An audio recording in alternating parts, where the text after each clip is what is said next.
चलिए फटाफट कुछ शेयरों पर नजर डालते हैं जहाँ पे खबरों के चलते देखने को मिल रहा है यहाँ पर एक्शन। चलिए जरा देखते हैं। सबसे पहले इंडसइंड बैंक में आज सुबह से ही पिटाई हो रही है। आपको बता दें कि यहाँ पर जो है बैंक के डिटेल इंटरनल रिव्यू में जो है ये अनुमान लगाया गया है कि एफ&ओ के अंदर करीब जो है 2.25% के आसपास का दबाव देखने को मिल सकता है। अब यहाँ पर इस कंपनी के बैंक के रिव्यू के लिए जो है आपको बता दें कि अब बाहर से एजेंसीज हायर की जा रही है। करीब 2.35% का प्रतिकूल प्रभाव यहाँ पर देखने पर पड़ता हुआ दिखाई दे सकता है। इसको बता दें कि अब इस बीच जो है सर आपकी टिप्पणी तो हो चुकी है, लेकिन फिर से जानना चाहेंगे एक बार इंडसइंड बैंक पर, चूँकि इस चेक को हम अलग से भी अपलोड करेंगे। आपका क्या व्यू है इंडसइंड बैंक को लेकर के अभी? देखिए विपुल जी, मैं सिंपल बात कहता हूँ कि जब भी कोई कंट्रोवर्सी या कोई भी न्यूज इस तरीके की आती है तो ऐसे टाइम पे रिटेलर को थोड़ा बचना चाहिए। उस पर अपॉर्चुनिटी मत ढूंढिए, उस पर एग्जिट होने की ही राय ज्यादा अच्छी होती है। फिलहाल अभी देखा जाए तो गहरी संकट में इंडसइंड बैंक का इम्पैक्ट दिखाई दे रहा है और स्टॉक पे अभी और इम्पैक्ट होगा। तो इमीडिएट टारगेट अगर देखते हैं तो 600 के नीचे भी आपको टारगेट देखने को मिल सकते हैं। इन्वेस्टर को यहाँ पर दूरी बनाकर रखनी चाहिए। फिलहाल गिरावट गहरा सकती है। गिरावट गहरा सकती है और भी ज़्यादा 25-26% का इस समय दबाव देखने को मिल रहा है और भी ज़्यादा दबाव देखने को मिल सकता है। इंडसइंड बैंक में दूरी बना लीजिए तुरंत। चलिए सन फार्मा लेकर के आते हैं। सन फार्मा में कंपनी ने एक एक्विजिशन प्लान कर रही है और नैस्डैक की कंपनी है और उसको एक्वायर करने की योजना बना रही। करीब 35-35.5 करोड़ डॉलर में ये एक्विजिशन करेगी कंपनी। ऑन्को डर्मेटोलॉजी का पोर्टफोलियो को मजबूती मिलेगी इस एक्विजिशन के साथ।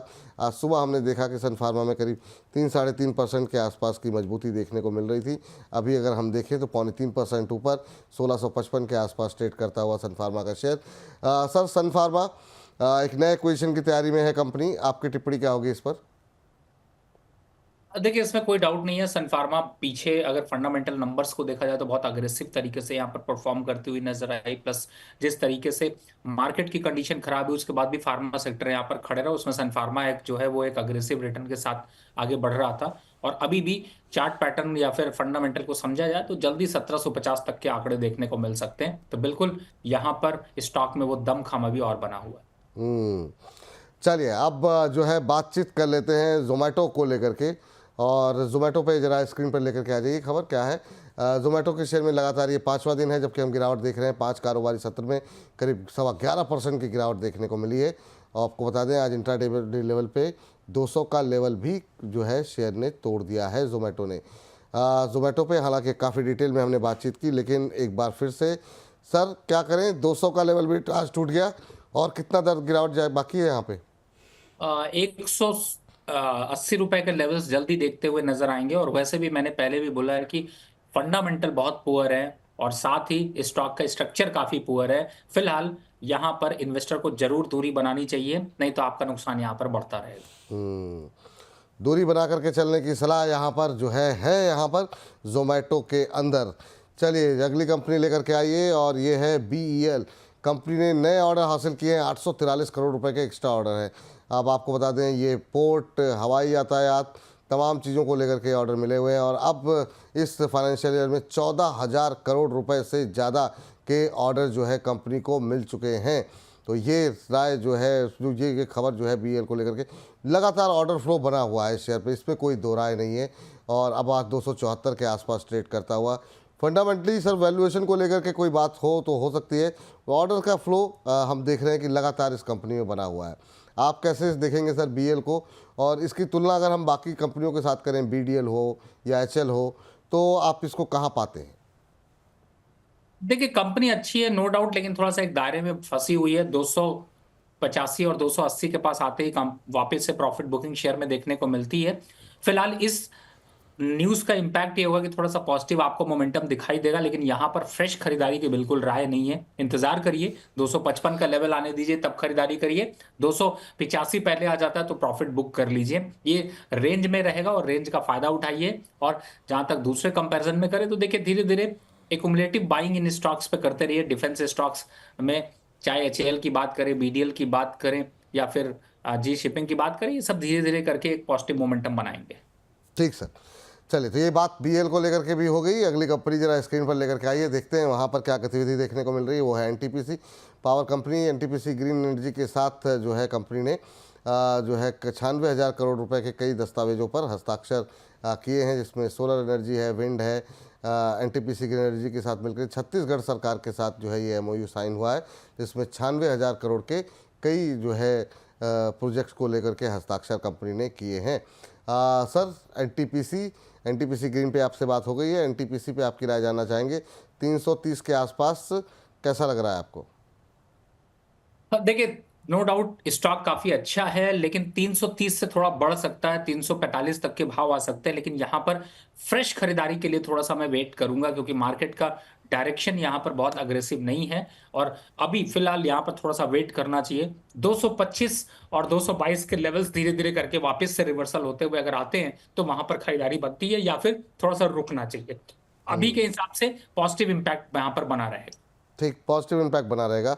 इस बीच हमारे एक व्यूअर हैं, वो कह रहे हैं सर इरिडा पे डिटेल में बातचीत हुई है, तो आप बिल्कुल जो है आप थोड़ा सा कार्यक्रम समाप्त हो जाए, उसके बाद अगर आप दोबारा कार्यक्रम को देखेंगे तो आपको उत्तर इरिडा पे मिल जाएगा।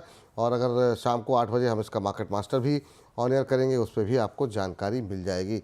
सविता मानधारी जी कह रही हैं सर प्लीज़ डेली आया कीजिए। तो लोगों की ख्वाहिशें हैं सर, बहुत सारी टिप्पणियाँ लोगों की आती रही हैं लगातार, व्हाट्सएप पे भी और यूट्यूब पर भी। चलिए आगे बढ़ते हैं, अगली कंपनी का को जरा स्क्रीन पर लेकर के आते हैं, और वो है HEG। आपको बता दें कि कंपनी जो है सब्सिडरी कंपनी की वो भिलवाड़ा एनर्जी में 500 करोड़ रुपए निवेश की योजना बना रही है। और वो आज सुबह से हम देख रहे हैं कि अच्छी मजबूती, करीब 5%, 6% से ज़्यादा की मजबूती देखने को मिल रही थी। सिंगुलैरिटी AMC सहयोगियों के साथ मिलकर के ये आपको बता दें कि भिलवाड़ा एनर्जी में कंपनी निवेश करने की योजना बना रही है।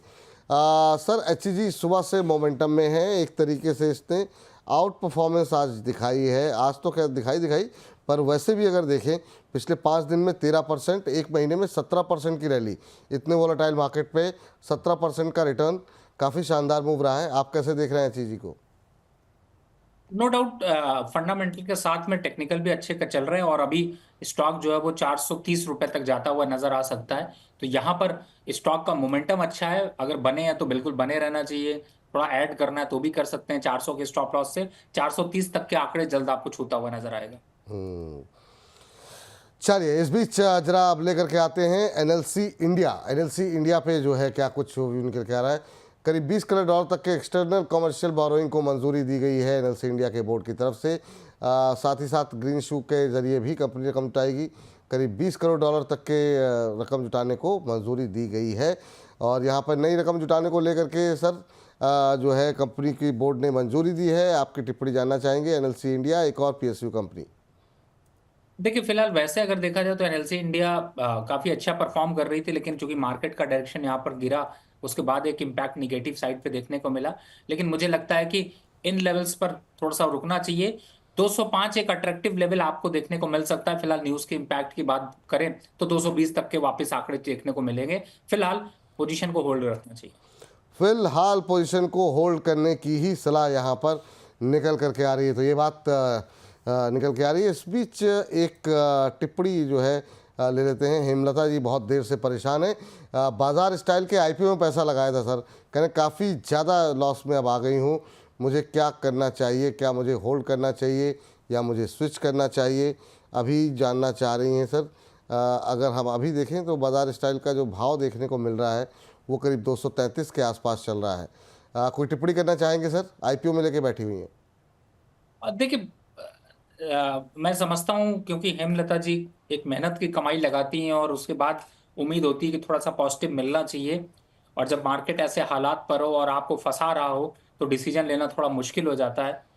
फिलहाल आपके लिए सजेशन यही होगा कि कोशिश करें, थोड़ा सा पुल बैक आता है 1-2 दिन, 3 दिन, 5 दिन या होली के बाद एक बार को एग्जिट कर ले, बड़ा सुकून मिलेगा, क्योंकि स्टॉक में दम नहीं है। और अगर आप ये सोचकर बैठी हुई हैं कि आपको वापस अच्छा मोमेंटम मिलेगा तो बहुत डिफिकल्ट है। होली से पहले काट लेंगी तो होली को एंजॉय कर पाएंगी, बाद में काटेंगी तो होली में भी एक दुविधा, एक फीवर वहां पर चढ़ा रहेगा कि स्टॉक में नुकसान है। तो जितनी जल्दी नुकसान बुक करेंगी उतना जल्दी आपको रिलीफ मिलेगा, शांति मिलेगी। ठीक। सर, इन्फोसिस को लेकर के अभी भी बहुत टिप्पणियां हैं। इस सेगमेंट को ख़त्म करें उससे पहले मैं चाहूँगा कि इस चंक के अंदर इन्फोसिस भी रहे, क्योंकि IT में आज ज़्यादा पेन है। आपने एक बात बता दी है, लेकिन फिर भी इन्फोसिस को लेकर के थोड़ा स्पेसिफिक लेवल जानना चाह रहे हैं लोग। फ्रेश एंट्री के लिए भी और जो आज की गिरावट है उसको ध्यान में रखते हुए अभी इन्फोसिस में करें तो करें क्या? देखिए इन्फोसिस में फिलहाल मेरा सजेशन तो एग्जिट का ही है, और बाय का तो कोई लेवल दिखाई नहीं देता। और ऐसा कुछ आपका रॉकेट निकलने वाला नहीं कि आप वापस यहाँ पर बाय करने की सोचें। फिलहाल अभी फंडामेंटल काफी पुअर है, न्यूज का इम्पैक्ट है, स्टॉक में 10% से ज्यादा बड़ी गिरावट आपको देखने को मिल सकती है। तो यहाँ पर अभी दूरी बनाकर रखें। करंट लेवल या यहां से भी नीचे अगर आते हैं तो आपके प्रोग्राम को फॉलो करें, अभी फिलहाल बाय बिल्कुल ना करें। अभी फिलहाल खरीदारी की सलाह कतई नहीं है, ये फिलहाल के लिए राय है इन्फोसिस को लेकर। इसी के साथ करते हैं हमारे इस खास सेगमेंट को समाप्त।